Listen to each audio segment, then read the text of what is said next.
Acura dealer today.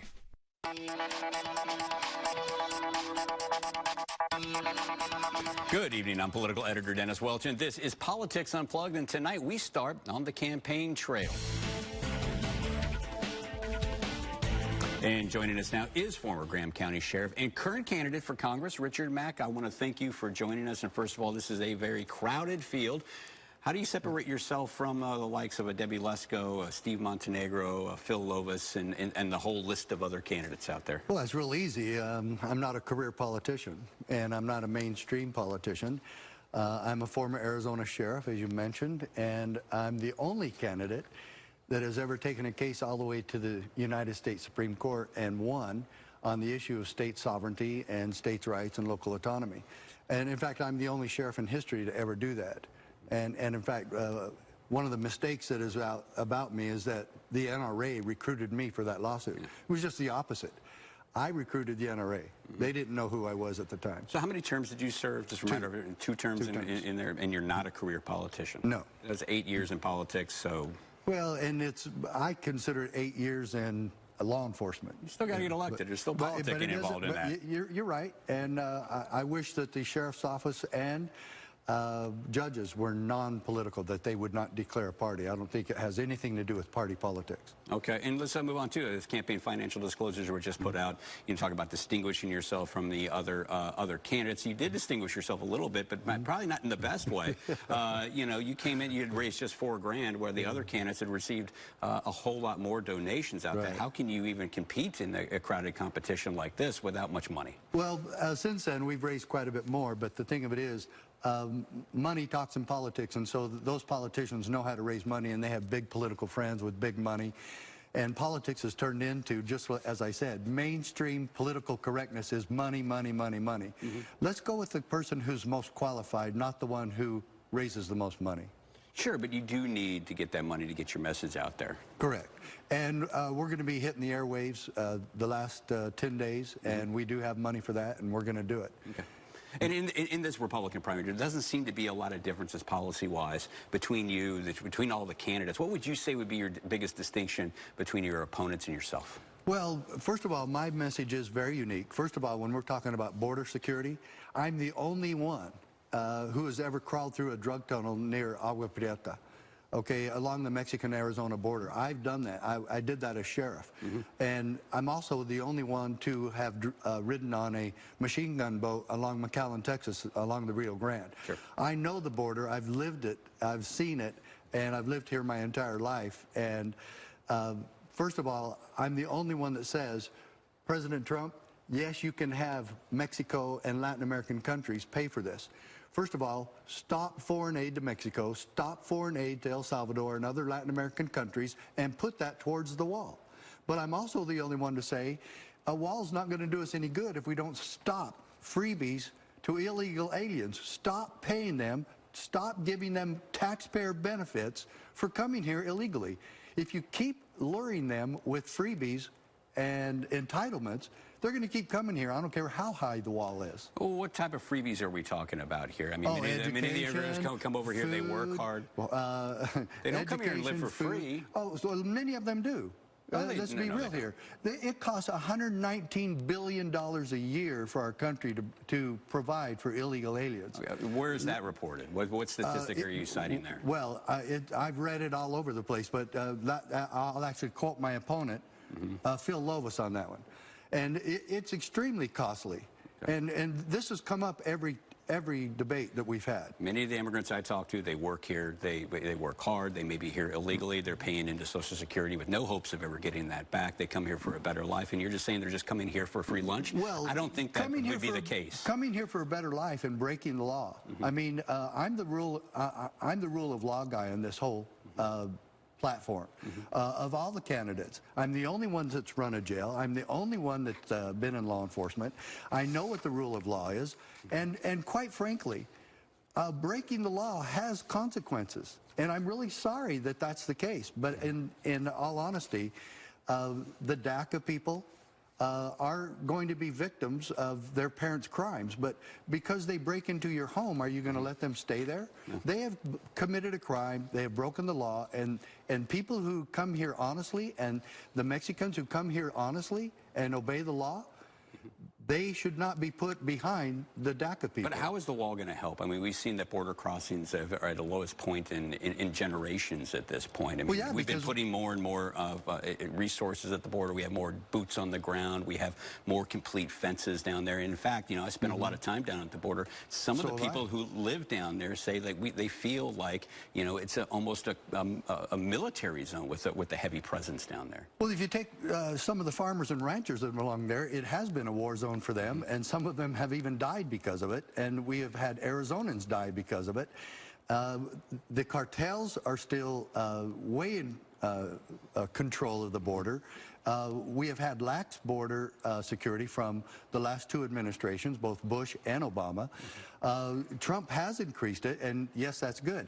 I'm not just a wall guy. For any of the citizens of Arizona to think that a wall is going to provide the security we really need there, we need to increase Border Patrol. We need to increase the security, not just a wall. Okay. Well, I want to show you a recent campaign release that you put out that you call on President Trump to, quote, fire Mitch McConnell and Paul Ryan and quit working with Senate Minority Leader Chuck Schumer. Now, of course, the president can't literally fire members of Congress, but you say Mr. Trump has allowed, quote, the Three Stooges to take the lead on a budget deal. They just added over $3 billion in debt to $1 trillion in debt that we are going to face just 30 days ago. Well, I'm sick and tired of deficit spending that both the Democrats and the Republicans have done. Mitch McConnell and Paul Ryan have not held the line on spending. And so if we're going to have Republicans act like Democrats, then yes, get them out of the way, and let's get back to the Constitution, and let's put America first. And the American taxpayer has continued to pay for their mistakes. And deficit spending and the $21 trillion debt, absolutely. Both parties have been irresponsible in creating that national disaster. But the president is going along with this. So would you be are you criticizing the president right now? I'm saying yes, that he should have held out. He didn't have any backup, and the president needs backup. President Trump, what better backup would you need than a sheriff? There's a new sheriff in town. President, I'm coming. Well, I would say, I'd say he is the president. He has the ultimate say on this. I mean, he does. Again, he went along with this. Well, but what did he say? We need more Republicans who will hold the line. So why elect another swamp? When we're trying to drain the swamp, why elect another swamp candidate? Elect somebody who's tough enough and has the courage enough to stand for freedom and stand against deficit spending. Republicans in Washington have not held the line. Now, you've also called on the president to stop working with Democrat Minority Leader Chuck Schumer. A lot of voters out there want to see bipartisan. They want to see the parties work together to get deals done. Are you saying that is just not... Oh, that's bogus. That's bogus. Every time they say bipartisanship, it's the Republicans chasing after the Democrats. We need to quit letting the Democrats control us, and let's hold the line and be true constitutional conservative Republicans. No, it's gone way too far. Chuck Schumer is not someone we want to buddy up with. They keep calling the shots. For instance, let me give you a for instance on that. Sure. All the Republicans at first were dead set against repeal and replace. It was just repeal Obamacare, repeal Obamacare. Now they want to replace it with another socialistic program. The Democrats are laughing all the way, knowing that they won. We just established socialistic health care for America, and the Republicans are now supporting it. Not repeal and replace. That's where I'm different from my other opponents. I say repeal and replace it with nothing. So you're much more conservative than most of the Republicans then in absolutely. Congress then. Okay. Absolutely. Okay. Well, all right. Well, thanks for stopping by. That's all the time we have for this segment here. But, thanks for stopping by. And we do have more coming up here on Politics Unplugged. Just ahead, up next, we meet the newest state lawmaker and ask about how he plans to tackle some of the biggest issues at the Capitol right here on Politics Unplugged. It doesn't discriminate who and when it kills. All this March, Arizona's family takes a raw look at the opioid crisis. The addicts. I was a preschool teacher. The devastated. I will never watch him become the man he should have been. And the conflicting ways some are trying to help. Not only does it save lives, but it helps get people into treatment. Original content on the crisis impacting Arizona and the nation. Arizona's family takes on the opioid crisis all this March on 3TV and CBS 5. Don't miss Del Sol's Furniture's grand opening sale this Saturday 10 to 8 at 35th Avenue and Bell Road. We're celebrating by giving you up to 50% off store-wide. Plus, you can enter to win one of the 3 Del Sol's $2,000 shopping spree giveaways. It's Del Sol's Furniture's grand opening sale. How much does it cost to hire Lerner & Rowe after you've been hurt in a wreck? Zero. Zilch. Nada. Some people don't call an attorney after they've been hurt in a wreck because they don't think they can afford one. At Lerner & Rowe, there's never a fee until we win your case. I've got 4 new deals so delicious the other guys can't compete. I can't say their names, but let's just say they rhyme with Schmendy's, Schmcdonald's, and Schmurger King. Introducing Value Jack's Way. Treat yourself to 4 great ways to save. Get a massive monster taco for $1, 2 crispy chicken nugget sliders for just $2, a savory breakfast biscuit combo for $3, and my fish sandwich combo for only $4. At Jack in the Box, it's all about big value, small prices. Try Value Jack's Way today. Hi, I'm Ron Hess from the new East Phoenix Window Depot at 44th Street in McDowell. If you're looking for new windows and doors, the Window Depot is your one-stop Phoenix warehouse. At the Window Depot, we have Phoenix area's largest selection of in-stock vinyl windows and interior and exterior doors at the Valley's best prices. The Window Depot is now your choice for kitchen cabinets and granite countertops. Come in today. Our prices can't be beat. The Window Depot. Windows, doors, and now cabinets. American Freight Furniture Mattress. High-quality name-brand furniture and mattresses for every room in your house at discount warehouse prices. Go to AmericanFreight.com for the location nearest you. Don't miss Del Sol's Furniture's grand opening sale this Saturday 10 to 8 at 35th Avenue and Bell Road. We're celebrating by giving you up to 50% off store-wide. Plus, enjoy free hot dogs and drinks from noon to 4. It's Del Sol's Furniture's grand opening sale.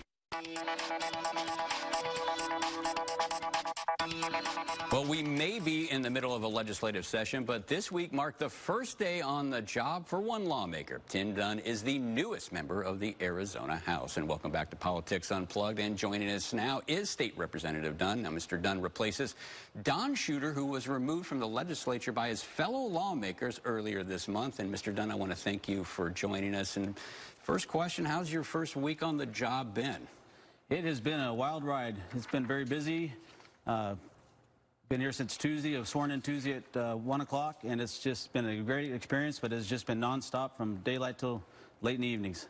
So tell us a little bit about the process. How were you selected and why?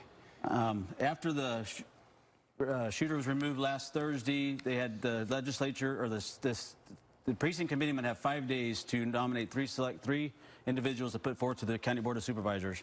And so they, last Thursday, went before I put my name in the hat, and it was put forth to the supervisors. Monday morning at 9:30, 10 o'clock, the supervisors had a vote, and I was selected to be appointed. And then I talked to the speaker and made an appointment with him at 4 o'clock on Monday afternoon, and we kind of lined out the week and made arrangements to be sworn in on Tuesday at 1 o'clock, and it's just been a wild ride since then. So did you have any kind of background in politics? Did you serve any offices down in Yuma or anything like that? You know, not any political offices. I've always been an advocate for rural agriculture. I've served statewide as a representative for Arizona Farm Bureau. I was an appointee for the Arizona Department of Ag Advisory Council for 4 years, but I worked on that. Been on the Arizona Community Foundation, that kind of stuff, you know, working for just bettering our community. So tell us, now, obviously you're replacing someone in Don Shooter who was expelled from office. I believe it was the first time someone's been expelled from the legislature in nearly 30 years. He leaves in disgrace. What are your thoughts on Mr. Shooter, and what are your constituents thinking about this whole drama that played out? Well, you know, when Mr. Shooter came up here, we had a budget deficit, budget problems, and he came and worked on with the Tea Party, working on, you know, that side of trying to really get our budget back in shape. And I think most people say legislatively he did a good job at that. And so right now we're just trying to move forward and say if we can just trying to keep working on real issues and for our legislative district 13. Yeah, because my take on talking with the constituents and people who live down in Yuma is they don't like this kind of attention down there. That's correct. No, we're more of a positive. Let's get things done in a positive way, and we're more of a solution maker type, and so that's kind of my goal, is to move things forward, and we're right in the middle of those kind of discussions. Okay, and let's talk about another issue that always popped up with Mr. Shooter's always questions about his residency. How much time did he actually spend living down in Yuma as opposed to this home they have up here, the Shooter family has up here in Phoenix. Where do you actually live, and where do you spend most of your time when you're not at the legislature? Well, since I've been at the legislature, I've been up here 100% of the time. But typically, we actually live in the Gila Valley in Yuma, Arizona, with my wife, Eileen. So we farm in Yuma, have a grain company. We also have 2 Sport Clips haircuts in Yuma. We also have 2 Sport Clips haircut franchises here, one in Buckeye and one in Goodyear. So yeah, we're staying at my mother-in-law's house up here in North Phoenix. So we'll be spending as much time as we can in Yuma, except for the 3 or 4 days a week that we need to be here during session. Okay, and tell us a little bit about your political plans here for the future. Were you running for this seat to begin with, because Mr. Shooter had been planning to run for the Senate? It was going to be an open seat. And are you going to run? I had not planned on running for the seat, but being drafted by concerned citizens that they wanted to make sure somebody that was able to be elected and represent all of LD13, it worked out fine. But yes, we definitely committed to my constituents that I was going to run. We're going to go from here to the Secretary of State's office and get the packet. Just was right there next door all week, but literally did not have time to leave the office of the legislature to go over and get the packet. But we're going to do that today, and definitely I made a commitment to our citizens and to the supervisors that I would be running. Sure. Now, what are some of the big issues that you see out there? You're a rural lawmaker. I know there's a lot of concern over infrastructure. There's a lot of concern over water. What are you going to be tackling first? The biggest thing is water. There's bills in the House and the Senate on water. They just came out of committee in the House. And that's something it's not like we've just started from a Yuma and LD13's perspective. We have, it's not just this session. We work and live by water. And so, there's some big ideas and some things that need to be talked about. I'm not sure if the bills are exactly right yet. We're working on those still. Like I said, I've only had 2 or 3 days to be on the inside track of that. But those things are going to be negotiated over the next month. 2 months, and so it's very important for all the state of Arizona, not just for LD13, but some of this water policy to move forward, because we are in an 18th year of a drought, and it's a serious issue, and we need to confront that now. And I also want to ask you last question here. Another big issue in the state always is education. Where do you stand on that? I mean, teacher pay amongst the lowest, if not the lowest in the country. Scores aren't that great. Do you support maybe increasing a tax extension of the Prop 301 money to get more money into schools? I think teachers are part of the backbone of our society and helping get our kids raised. And my kids went to public school, so we need to look at those ways to do that. I don't have an exact answer on extending Prop 301. I'm still learning some of the details, but definitely some of the successful Buckeye districts, they have focused on raising their teacher pay, and they have some of the best graduation rates. And so I think I need to look at that and see how we can incorporate some of those ideas. All right. Well, thanks a lot for joining us here, Mr. Dunn. Take some time out of your busy schedule. That's all the time we have for this segment. But we do have more on Politics Unplugged. Just ahead, another school shooting, more kids killed, and more politicians arguing over how to stop it. A closer look at what President Trump wants to see as we ask if lawmakers have the will to tackle the problem.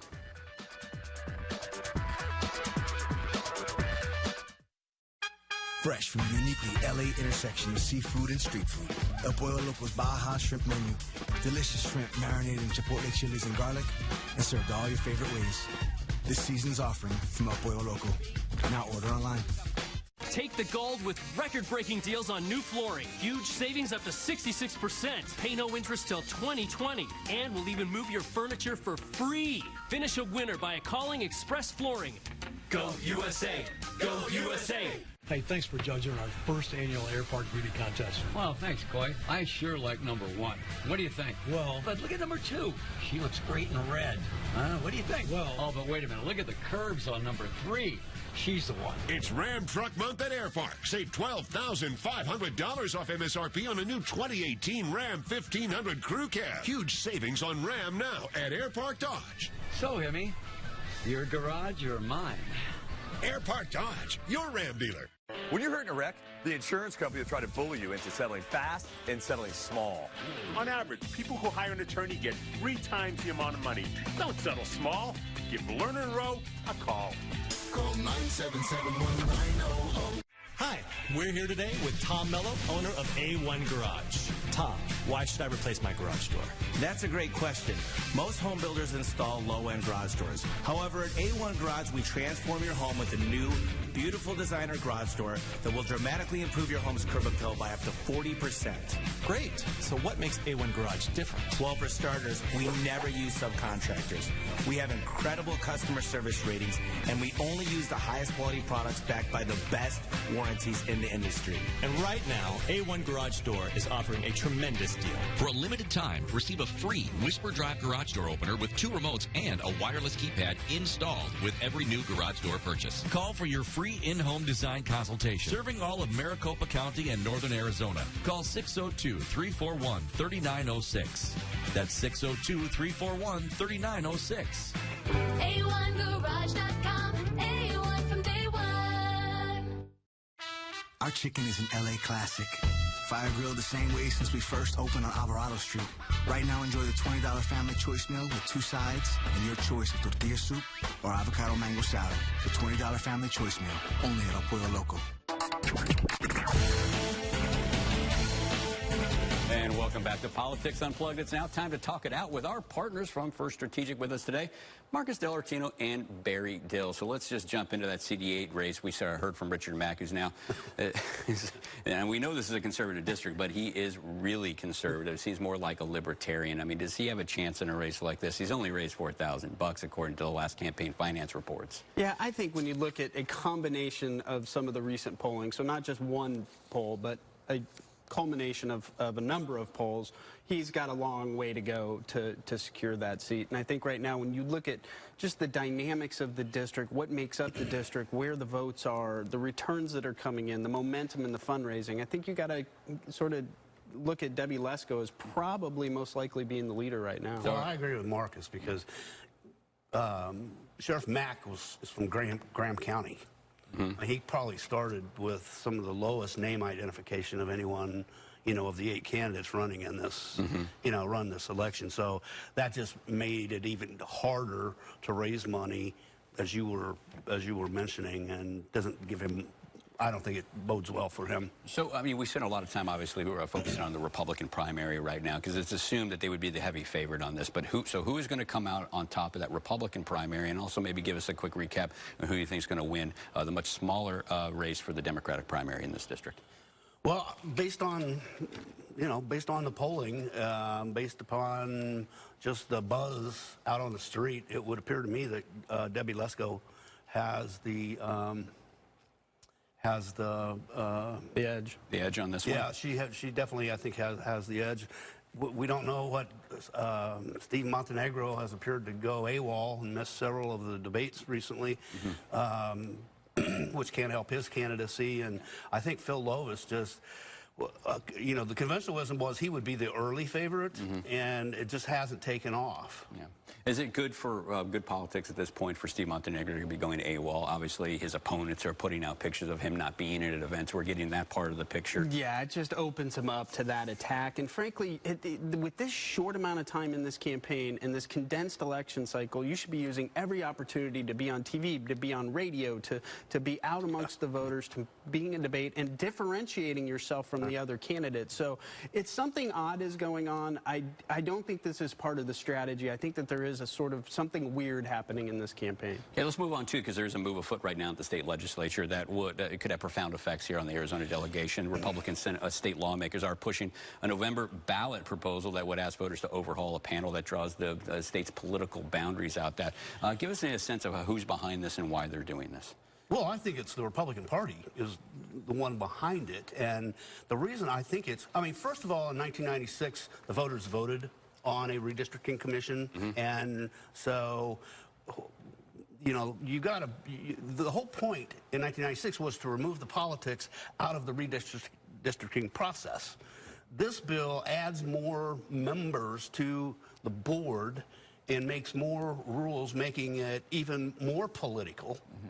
And that's, I think, definitely against the will of the original intent of you know, the 1996. Okay, so you're smiling over here, Barry. I will go with like one thing that Barry said. Look, the voters narrowly passed this in 1996, barely, because everybody saw it as a sleeper, and it passed. And I can actually make the case that it's made the system worse because more money has gone into the races, more politics, and more scheming as to how you draw these districts. Frankly, there is a legitimate argument to be made that putting a Republican and a Democrat House member down across for each other and drawing lines would grow bipartisanship rather than fostering this seeping huge amounts of money that are going in to pay consultants. All right, let's move on to another topic here. U.S. Senate did open up debate on what to do with those so-called dreamers, the recipients of deferred action childhood removals. They were brought here as young children, no fault of their own. You know, is this deal going to get done? It doesn't look good from where I stand right now, and I think it's an absolute shame to treat, you know, to have people's lives put in limbo like this. But they had 4 different chances, 4 different votes, and there wasn't a lot of discussion. There wasn't a lot of floor discussion. So, and then, you know, the point's been made that even if it is to pass the Senate, I don't know how you can get something that has a pathway to citizenship through the House of Representatives right now. So, and that's really the real issue. I mean, here, one of these votes was at 59, so they needed one more vote to pass. And, you know, certainly if they were to reintroduce that, I think John McCain might actually fly back and vote on that and be that 60th vote. But are you going to do that if you know that your chances in the House are nil, that it's DOA? And the president pulled the rug. The president kind of like pulled the whole rug out of the you know, after urging Democrats and Republicans to work together in a bipartisan fashion, then he pulled the rug on the compromise legislation. Okay, so let's move on to another big issue this week. We saw this tragic shooting in Parkland, Florida, where 17 people were gunned down at a high school. It's the latest mass shooting here in the country. I mean, we've seen quite a few, well over a dozen, according to some reports, of school shootings in 45 days this year. And, you know, it seems that the president has been having shifting messages on gun control because after these events, there's always that the debate that flares up over gun control. In 2000, President Trump said that he would support, you know, more gun control measures. Do you see any hope in Congress or even at the state level that, you know, some sort of gun control measures could be implemented? No, not until the gun manufacturers who own the NRA and the NRA who owns the Congress and many state legislators are shamed into what they're perpetrating on the American public. And we even saw here at the State House, Marcus, we saw a bill that passed that would strip away a requirement that CPS foster parents would have to lock up their guns. They did this the same night as the shooting. Right, but that bill was introduced far before this shooting took place, sure, number one. Number two is, by the way, the gun manufacturers don't own the NRA. The membership is with gun owners in America that forms the NRA. And by the way, that can also be made for half a dozen organizations on the left side of the aisle. So if you want to talk about money in politics, we can certainly have that as long as it's a fair conversation. But our Republicans, again, at the State House, are they being, you know, consistent? They're saying, you know, they're not hearing any gun control legislation. However, when Don Shooter's last day, there was some concern for safety reasons. So the Speaker of the House himself actually went into Mr. Shooter's office and removed a gun for safety. I mean, are they being consistent here? Well, you know, members are allowed to carry weapons on their person. Certainly the general public is not allowed in that building to carry, and there's gun lockers for that purpose. I think he's being consistent in his safety for his members. There's no doubt about that. But in regards... It's gun control, though, isn't it?